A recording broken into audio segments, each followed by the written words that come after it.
In the quiet, picturesque town of Blackwood, nestled deep within the rolling hills of the countryside, there stood an old manor that had long been abandoned.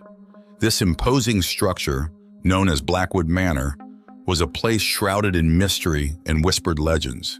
It had been vacant for decades, with the townsfolk steering clear, haunted by tales of its dark past. It was the summer of 1985 when Emily and James, a young couple in their late 20s, decided to purchase the manor.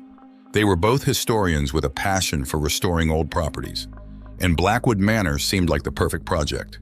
The couple envisioned transforming the decrepit house into a beautiful bed and breakfast, where they could share their love for history with guests from around the world.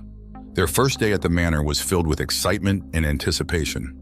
As they explored the vast, dusty halls, they marveled at the intricate woodwork and the faded grandeur of the old house.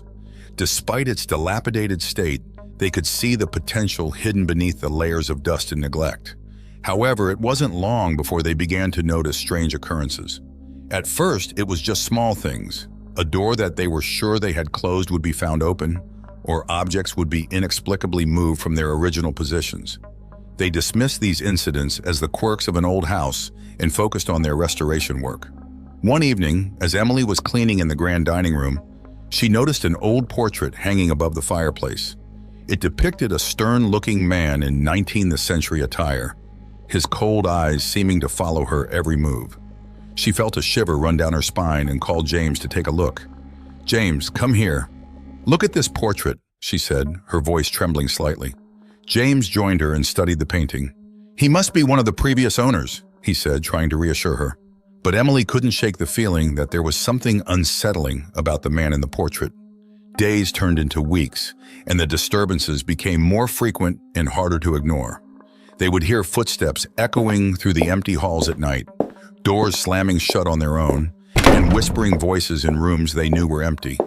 Emily began to have vivid nightmares about the man in the portrait, waking up in a cold sweat, feeling as though she was being watched. One night, as a violent thunderstorm raged outside, James decided to investigate the manor's basement.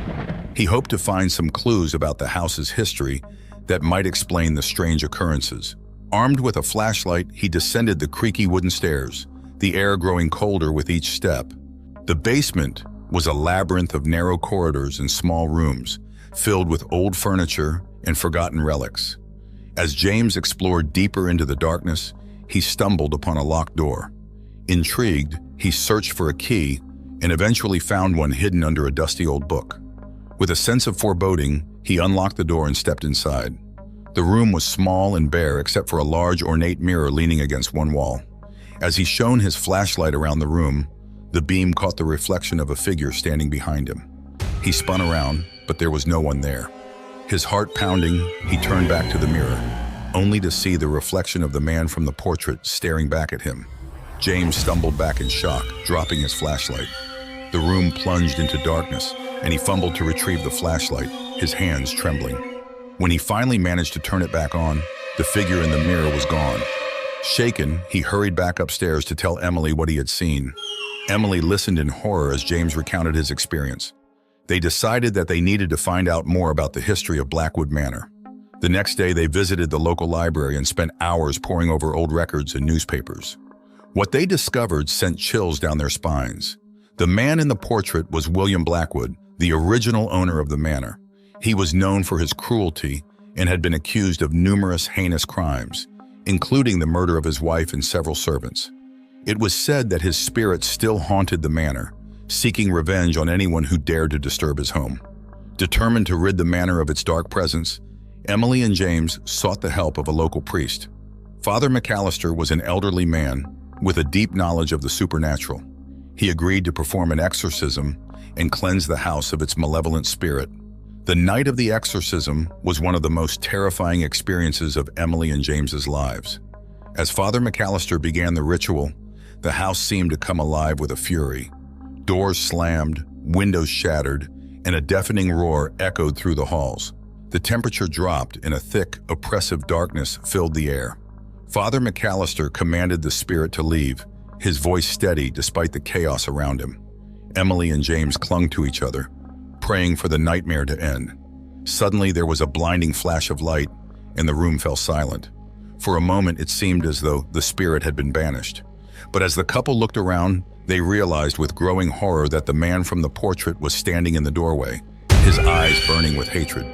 He moved towards them, his figure becoming more solid with each step. In a desperate bid to save themselves, Emily grabbed the mirror from the basement, remembering that it had been the key to the spirit's appearance. She held it up, and the figure stopped, its expression changing to one of fear. With a final, agonized scream, the spirit was drawn back into the mirror, and the house fell silent once more. Exhausted and traumatized, Emily and James left Blackwood Manor the next day.